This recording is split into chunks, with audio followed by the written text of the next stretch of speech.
Halo sahabat, belut memang menjadi salah satu hewan yang banyak dibudidayakan saat ini. Nilai jual yang stabil dan permintaan konsumen yang selalu tinggi menjadikan banyak orang terjun ke dunia budidaya hewan yang terkenal dengan licin ini. Katanya, dalam budidaya belut juga tidak membutuhkan modal yang begitu besar. Lalu bagaimanakah cara budidaya belut? Temukan jawabannya dengan menyimak video ini hingga akhir. Inilah cara mudah budidaya belut tanpa biaya yang besar versi dari Suksespedia.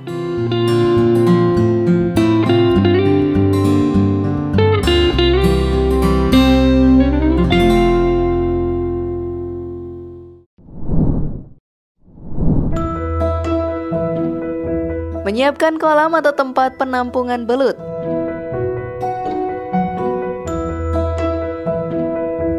Sobat pasti tahu dong, saat ini belut tuh sudah sangat terkenal dan menjadi kuliner andalan di resto terkenal ataupun kaki lima.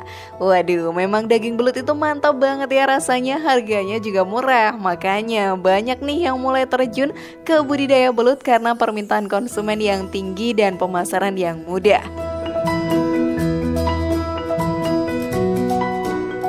Buat kalian yang masih pemula, langkah awal dalam budidaya belut pastinya kita harus menyiapkan kolam atau tempat penampungan untuk si belut ini. Masa iya kita taruh belutnya di tanah halaman rumah ya?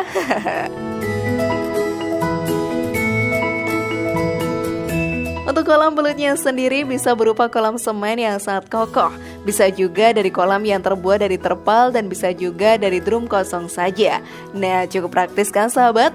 Untuk ukuran sendiri bisa menyesuaikan jumlah belut yang akan dibudidayakan. Namun minimalnya ukuran kolam adalah panjangnya 100 meter, lebarnya 2 meter dan tingginya 50 cm saja. Nah, mungkin jika ingin murah bisa buat kolam terpal aja ya sahabat. Kalau nggak bisa ribet atau nggak mau ribet, ternyata kolam terpal juga sudah dijual di Tokopedia loh dengan harga 50 hingga 100 ribu.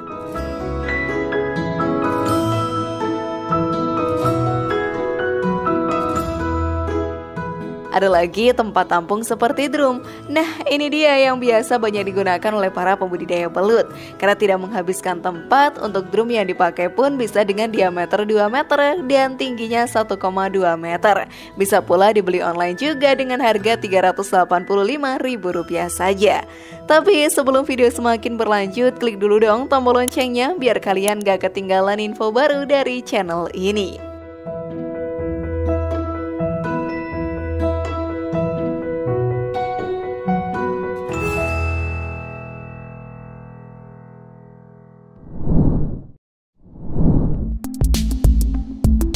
Pemilihan bibit.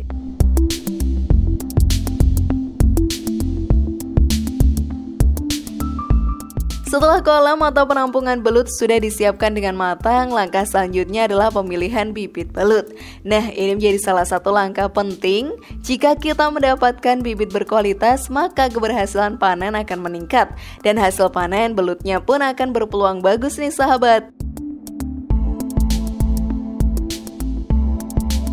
Ada ciri-ciri bibit belut yang bagus nih. Pertama, secara kondisi fisik, belut tidak ada luka atau kecacatan pada tubuhnya. Jadi sahabat pun harus jeli ya untuk melihat. Lalu yang kedua, bibit belut masih bergerak secara lincah. Lalu yang ketiga adalah ukuran bibit setidaknya harus merata atau sama besar. Dengan memilih ukuran bibit yang sama besar juga dapat menurunkan tingkat kanibalisme. Selain itu, pemberian pakan juga tidak akan merata jika kamu mencampur bibit kecil dengan bibit yang besar. Untuk bibit belut sendiri di pasaran biasanya per kilonya dihargai Rp90.000. Nah, 1 kilo ini berisikan sekitar 100 hingga 130 ekor belut. Namun jumlah tersebut bisa berkurang sesuai dengan ukurannya ya sahabat.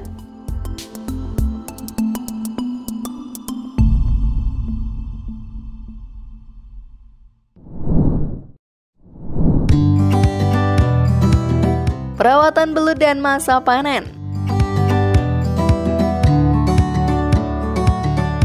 Langkah selanjutnya adalah melakukan perawatan pada belut. Oke, dalam perawatan yang paling penting nih sahabat adalah pemberian pakan.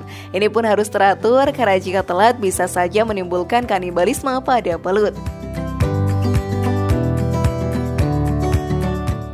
Sahabat bisa nih memberikan beberapa jenis pakan alami seperti limbah ikan, bekicot, sisa cincangan dari daging ayam maupun pelet.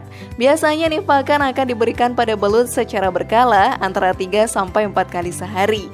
Oh ya, semakin besar ukuran biasanya pakannya pun menjadi semakin berkurang. Lalu, sirkulasi air juga harus baik. Belut mengeluarkan lendir ya untuk melindungi dirinya yang sensitif. Lendir ini bisa mempengaruhi pH air. Saat tingkat keasaman pada air sudah melebihi pH 7, maka harus diganti ya sahabat. Setelah menjalankan perawatan 3-4 bulan, tibalah masa panen. Ini dia nih yang paling ditunggu-tunggu dan bikin senang para pembudidaya. Disarankan nih saat panen dipisahkan belut yang akan dijual di pasaran dan yang akan dijadikan indukan. Lalu bisa disortir juga menurut ukuran agar lebih mudah lagi untuk pemasarannya. Menarik juga ya budidaya belut ini.